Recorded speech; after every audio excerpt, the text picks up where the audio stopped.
Hi friend, welcome to Inside Study Hub. मैं नजीर राहिल। आज का हमारा नया टॉपिक है वर्तमान में कौन क्या है। दोस्तों, इस वीडियो के माध्यम से हम जून 2021 तक के सभी राष्ट्रीय एवं अंतर्राष्ट्रीय नियुक्तियों को देखेंगे और उससे संबंधित जितने भी महत्वपूर्ण बिंदु बनेंगे सभी पे चर्चा करेंगे। दोस्तों, नियुक्तियां यह सभी वनडे एग्जाम की दृष्टि से काफ़ी महत्वपूर्ण टॉपिक है। तो आइए फ्रेंड, हम अपने टॉपिक को प्रारंभ करते हैं। दोस्तों, हमने यहाँ पे लाल कलर से यहाँ पे हमने क्वेश्चन को दर्शाया है और ब्लैक कलर से इसके आंसर को दर्शाया गया है। दोस्तों, इसके नीचे में जो भी नियुक्तियों से संबंधित जो महत्वपूर्ण बिंदु बनेंगे उसे हमने यहाँ पे नोट किया है। दोस्तों, हमारा पहला प्रश्न है कि सीबीआई के वर्तमान में अध्यक्ष किसे नियुक्त किया गया है। तो सीबीआई के वर्तमान में अध्यक्ष जो है वह सुबोध कुमार जायसवाल जी है। सुबोध कुमार जायसवाल जी को नियुक्त किया गया है। दोस्तों, सीबीआई का फुल फॉर्म क्या होता है? तो सीबीआई का पूरा नाम होता है सेंट्रल ब्यूरो ऑफ इन्वेस्टिगेशन और इसकी स्थापना 1 अप्रैल 1973 ईस्वी को की गई थी। दोस्तों, सीबीआई का मुख्यालय न्यू दिल्ली में स्थित है। आइए हम अपने दूसरे नियुक्ति की ओर बढ़ते हैं। हमारा दूसरा नियुक्ति है कि सिडबी के वर्तमान में अध्यक्ष कौन है। सिडबी के वर्तमान में अध्यक्ष एस रमना जी को नियुक्त किया गया है। एस रमना जी को सिडबी के वर्तमान में अध्यक्ष नियुक्त किया गया है। दोस्तों, सिडबी क्या है? तो इसे हिंदी में भारतीय लघु उद्योग विकास बैंक कहते हैं। भारतीय लघु उद्योग विकास बैंक कहते हैं और सिडबी का पूरा नाम होता है small industrial development bank of India. दोस्तों, सिडबी की स्थापना 2 अप्रैल 1990 ईस्वी को की गई थी, यानी कि आज से 31 साल पहले। दोस्तों, सिडबी का मुख्यालय लखनऊ उत्तर प्रदेश में स्थित है। ठीक है, आइए अपनी तीसरी नियुक्ति की ओर बढ़ते हैं। हमारा तीसरी नियुक्ति है कि वर्तमान में भारत के मुख्य न्यायाधीश किसे नियुक्त किया गया है। तो वर्तमान में भारत के मुख्य न्यायाधीश एन.वी. रमना जी को नियुक्त किया गया है। एन.वी. रमना जी वर्तमान में भारत के मुख्य न्यायाधीश नियुक्त किए गए हैं। इनका क्रम 48 है, यानी कि ये 48वें स्थान के मुख्य न्यायाधीश के रूप में कार्यरत है। इससे पहले 47 नंबर के मुख्य न्यायाधीश शरद अरविंद बोबड़े जी को नियुक्त किया गया था। दोस्तों, आइए हम मुख्य न्यायाधीश से संबंधित कुछ महत्वपूर्ण बिंदुओं पर चर्चा करते हैं। दोस्तों, भारत के मुख्य न्यायाधीश यानी कि भारत के प्रथम मुख्य न्यायाधीश हीरालाल जयकानिया जी थे। ठीक है, हीरालाल जयकानिया जी भारत के प्रथम मुख्य न्यायाधीश के रूप में नियुक्त किए गए थे। वहीं हम प्रथम महिला न्यायाधीश की बात करें तो प्रथम महिला न्यायाधीश फातिमा बीबी जी थी। फातिमा बीबी जी प्रथम महिला न्यायाधीश के रूप में सुप्रीम कोर्ट में नियुक्त किए गए थे। दोस्तों, सुप्रीम कोर्ट में टोटल 34 न्यायाधीश होते हैं। सुप्रीम कोर्ट में टोटल 34 न्यायाधीश है, जिसमें एक हेड और 33 अन्य मुख्य न्यायाधीश होते हैं। दोस्तों, सवाल पूछा जाएगा कि मुख्य न्यायाधीश के अलावा सुप्रीम कोर्ट में और कितने न्यायाधीश होते हैं? तो 33। ठीक है, तो आइए हम अपने दूसरे क्वेश्चन को प्रारंभ करते हैं, यानी कि अगले क्वेश्चन को। हमारा अगला प्रश्न है कि वर्तमान में मुख्य निर्वाचन आयुक्त किसे नियुक्त किया गया है। तो दोस्तों, वर्तमान में मुख्य निर्वाचन आयुक्त यानी कि इलेक्शन कमीशन किसे नियुक्त किया गया है? तो सुशील चंद्रा जी को। तो आइए हम इलेक्शन कमीशन से रिलेटेड कुछ बिंदुओं पर चर्चा करते हैं। देखिए, भारतीय संविधान में निर्वाचन आयोग का वर्णन भारतीय संविधान के भाग 15 में, वहीं आर्टिकल 324 में निर्वाचन आयोग के पद का वर्णन किया गया 324 के अंतर्गत। वहीं इसकी स्थापना यानी निर्वाचन आयोग की स्थापना 25 जनवरी 1950 ईस्वी को की गई थी। 25 जनवरी 1950 ईस्वी को निर्वाचन आयोग की स्थापना की गई थी। दोस्तों, प्रति वर्ष 25 जनवरी को चुनाव यानी कि निर्वाचन दिवस के रूप में मनाया जाता है। ठीक है, प्रति वर्ष 25 जनवरी को क्या निर्वाचन दिवस के रूप में मनाया जाता है। तो आइए हम इसके कुछ और बिंदुओं पर चर्चा करते हैं। दोस्तों, इसमें टोटल 3 सदस्य होते हैं। निर्वाचन आयोग के अंतर्गत टोटल 3 सदस्य होते हैं, जिसमें एक मुख्य जो सुशील चंद्रा जी है और 2 अन्य होते हैं। ठीक है, आइए अपने 5वें प्रश्न को देखते हैं। हमारा 5वां प्रश्न है कि रेलवे बोर्ड के वर्तमान में अध्यक्ष एवं सीईओ किसे नियुक्त किया गया है। तो रेलवे बोर्ड के वर्तमान में अध्यक्ष एवं सीईओ सुनीत कुमार शर्मा जी को नियुक्त किया गया है। दोस्तों, इससे पहले रेलवे बोर्ड के अध्यक्ष वीके यादव जी को नियुक्त किया गया था। किसे? वीके यादव जी को नियुक्त किया गया था। ठीक है, तो आइए हम इससे संबंधित कुछ महत्वपूर्ण बिंदु को देखते हैं। देखिए, सॉरी, यहाँ पे सुनील शर्मा लिखा गया। सुनीत शर्मा जी विनय कुमार यादव के स्थान पर पद ग्रहण किए हैं। इसके स्थान पे तो सुनीत शर्मा जी विनय कुमार यादव के स्थान पर पद ग्रहण किए हैं। वर्तमान में केंद्रीय रेलवे मंत्री पीयूष गोयल जी को बनाया गया है, यानी कि वर्तमान में केंद्रीय रेलवे मंत्री कौन है? तो पीयूष गोयल जी है। ठीक है, वहीं हम देखें तो वर्तमान में 18वें रेलवे जोन बनाया गया है। वर्तमान में 18 रेलवे जोन टोटल भारत में स्थापित है। वहीं 18वां जो नया रेलवे जोन बनाया गया है वह आंध्र प्रदेश के अमरावती जिले में स्थापित किया गया है। पूछा जाएगा कि 18वां रेलवे जोन कहाँ स्थापित किया गया है, तो 18वां रेलवे जोन आंध्र प्रदेश के अमरावती में स्थापित किया गया। दोस्तों इससे पहले भारत में 17 रेलवे जोन हुआ करते थे। आइए हम अपने छठे नियुक्ति की ओर बढ़ते हैं। तो हमारा छठा नियुक्ति है कि नेस्कॉम की पहली महिला अध्यक्ष किसे नियुक्त की गई है। नेस्कॉम की पहली महिला अध्यक्ष रेखा मेनन को नियुक्त किया गया। किसे, तो रेखा मेनन को नेस्कॉम की पहली महिला अध्यक्ष के रूप में नियुक्त किया गया। दोस्तों तो नेस्कॉम का फुल फॉर्म क्या होता है, तो आइए हम इसे देखते हैं। नेस्कॉम, ठीक है, तो national association of software and service company. क्या होता है, तो national association of software and service company. यह एक गैर लाभकारी संस्था है। यह एक गैर लाभकारी संस्था है।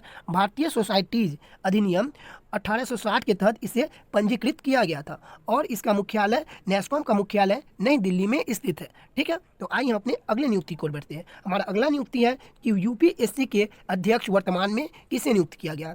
यूपीएससी, इसका पूरा नाम होता है union public service commission. Union public service commission.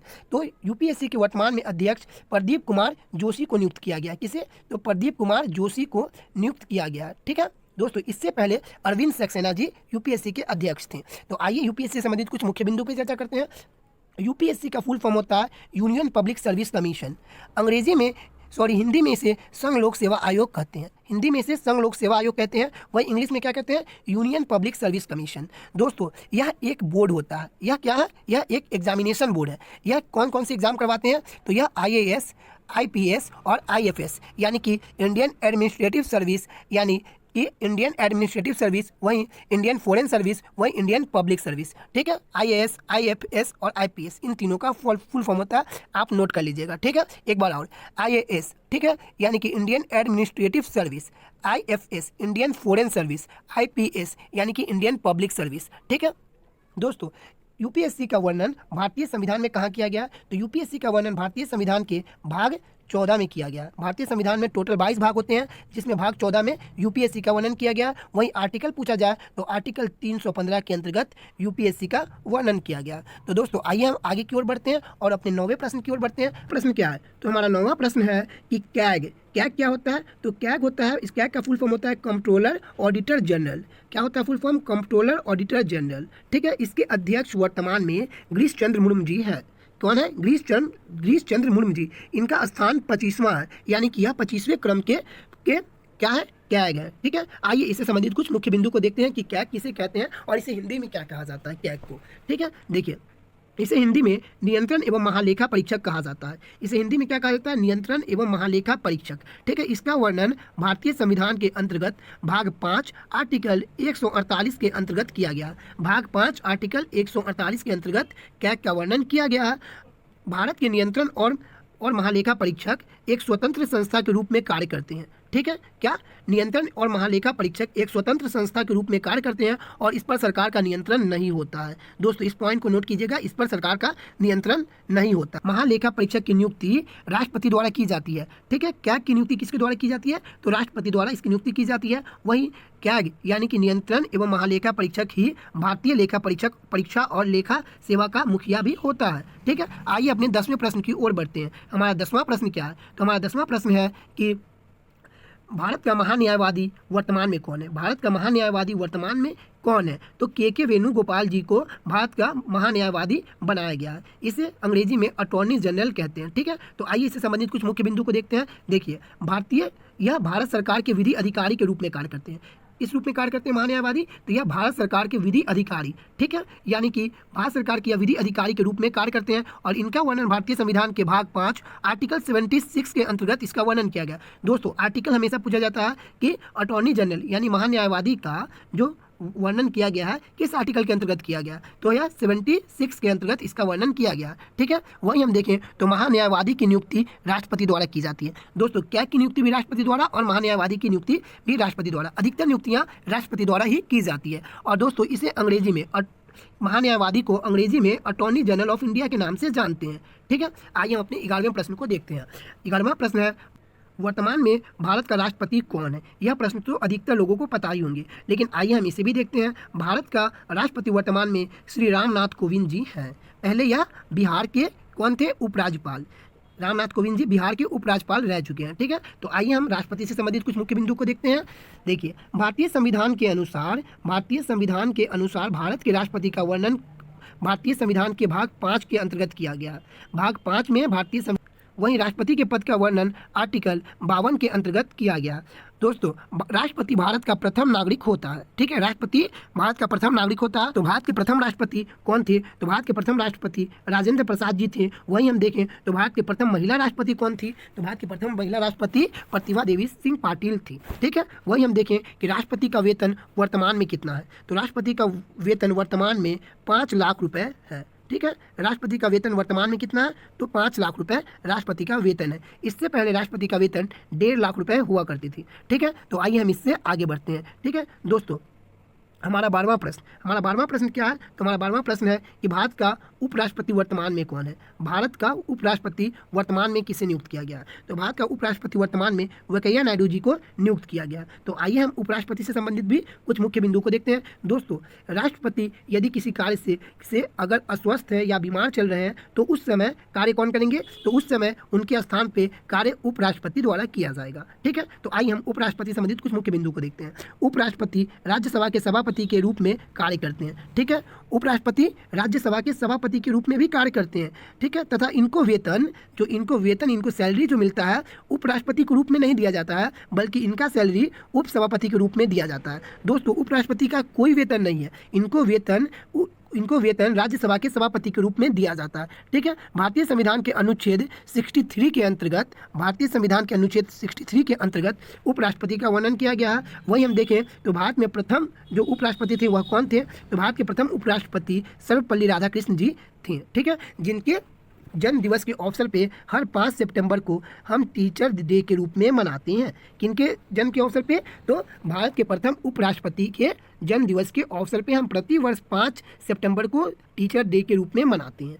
ठीक है, तो आइए अब अपने 13वें प्रश्न को देखते हैं। हमारा 13वां प्रश्न क्या है? तो हमारा 13वां प्रश्न है कि भारत में वर्तमान में प्रधानमंत्री कौन है? ठीक है दोस्तों, हमने ऊपर में क्या देखा? पहले देखा राष्ट्रपति, फिर देखा उपराष्ट्रपति, फिर देखा प्रधानमंत्री। ठीक है, तो आइए अब प्रधानमंत्री पे कुछ चर्चा करते हैं कि भारत के वर्तमान में प्रधानमंत्री कौन है। तो प्रधानमंत्री नरेंद्र मोदी जी हैं। ठीक है, श्री नरेंद्र मोदी जी है।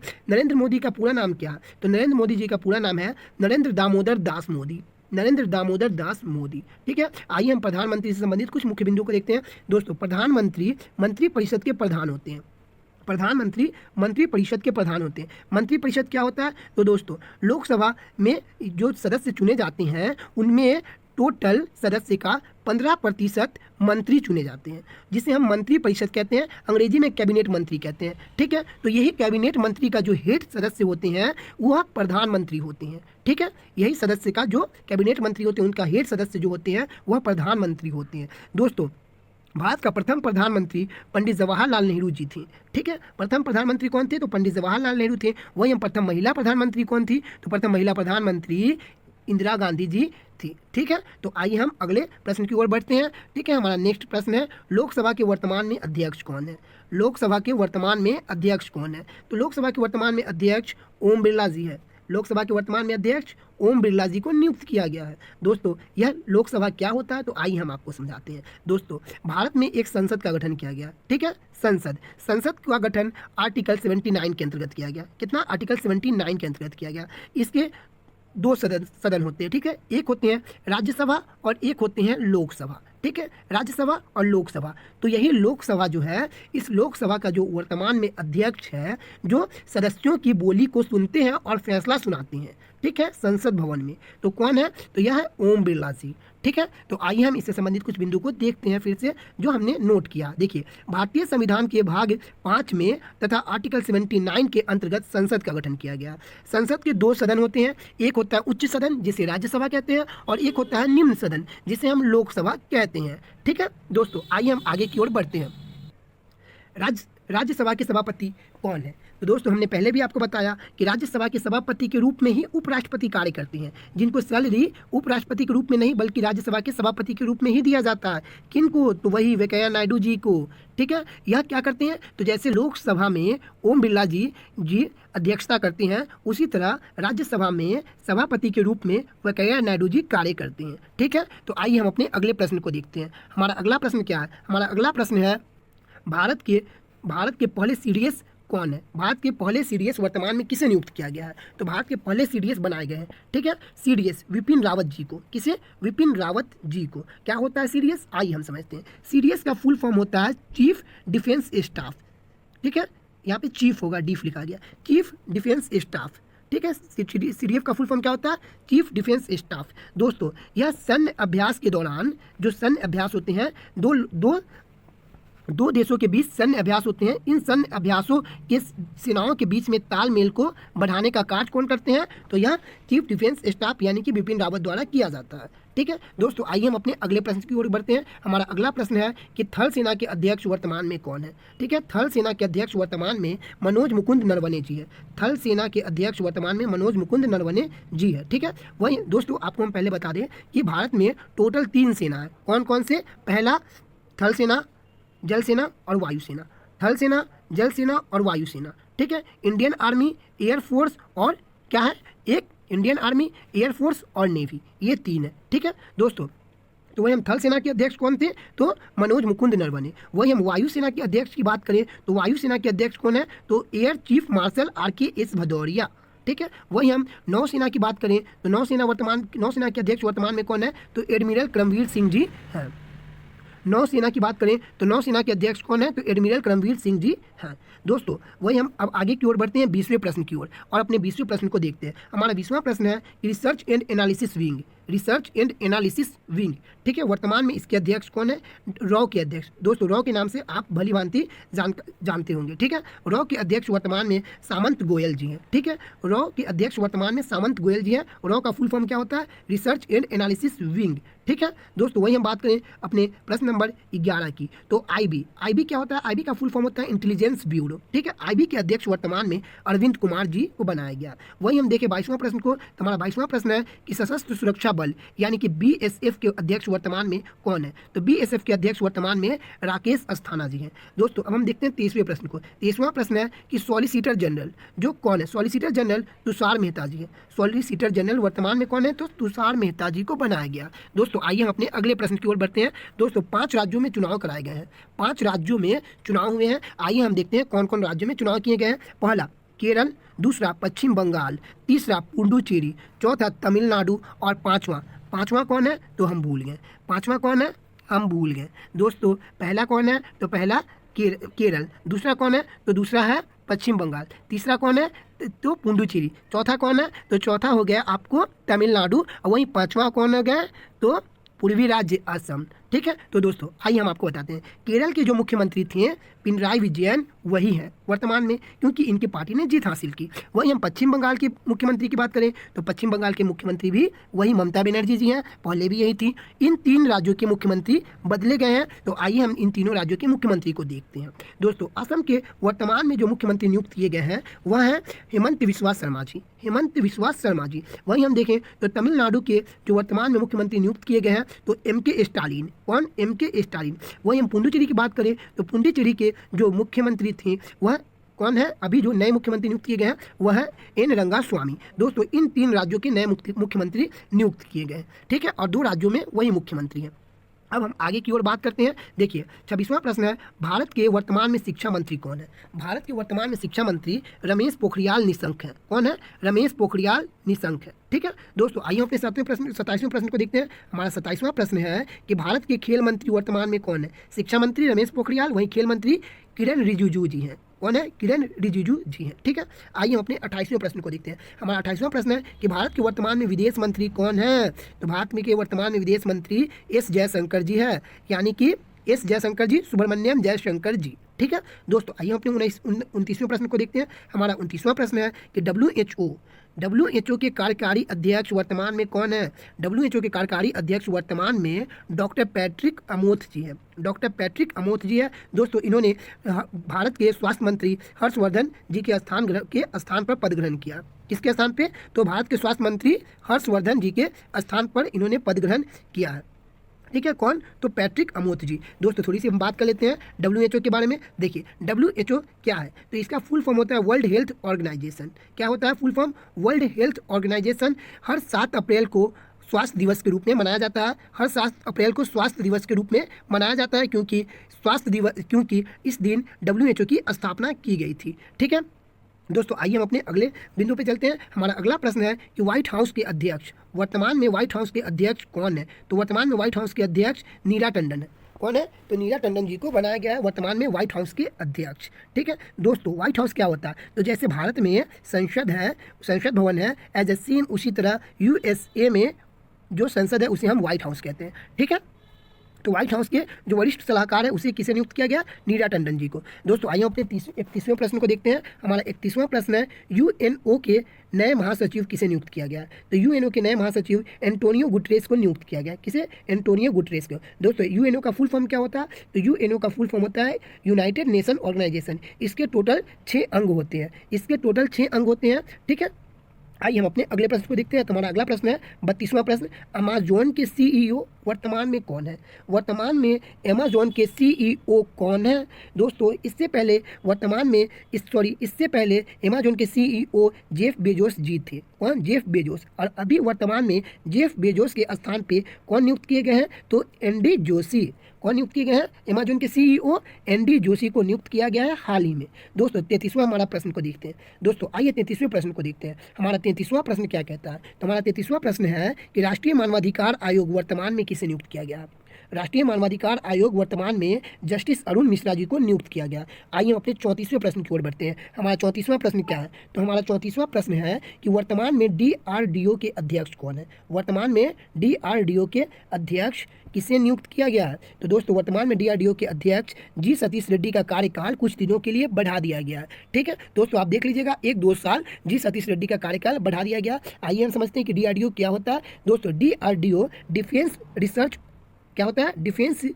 Defence Research Development Organisation. दोस्तों यहाँ पे रिसर्च होगा। ठीक है, क्या? Defence Research Development Organisation. Bharat द्वारा जितने भी हथियार वगैरह बनाए जाते हैं या फिर जो रॉकेट वगैरह या यान वगैरह बनाए जाते हैं, जो रॉकेट को ले जाता है, सभी किसके द्वारा बनाए जाते हैं? तो DRDO के द्वारा बनाए जाते हैं। ठीक है, आइए हम अपने 35वें प्रश्न को देखते हैं। हमारा 35वां प्रश्न क्या कहता है? हमारा 35वां प्रश्न कहता है कि ICC के वर्तमान में अध्यक्ष कौन है? तो ICC के वर्तमान में अध्यक्ष ग्रेग बर्कले जी हैं। कौन है? ग्रेग बर्कले जी। दोस्तों ICC का फुल फॉर्म क्या होता है? इंडियन क्रिकेट काउंसिल ICC का फुल फॉर्म होता है। दोस्तों एक बार और आप सभी नियुक्तियों को देखें, आपको काफ़ी अच्छे से समझ में। दोस्तों यदि आपको वीडियो अच्छा लगा तो प्लीज़ वीडियो को लाइक, शेयर और चैनल को सब्सक्राइब करना बिल्कुल भी ना भूलें। दोस्तों आप हमें कमेंट के माध्यम से ज़रूर बताएं कि आपको यह वीडियो कैसा लगा, ताकि हम आगे इसी तरह के आपके लिए वीडियो लाते रहें और जिससे आपको कुछ ज्ञान प्राप्त होती रहे।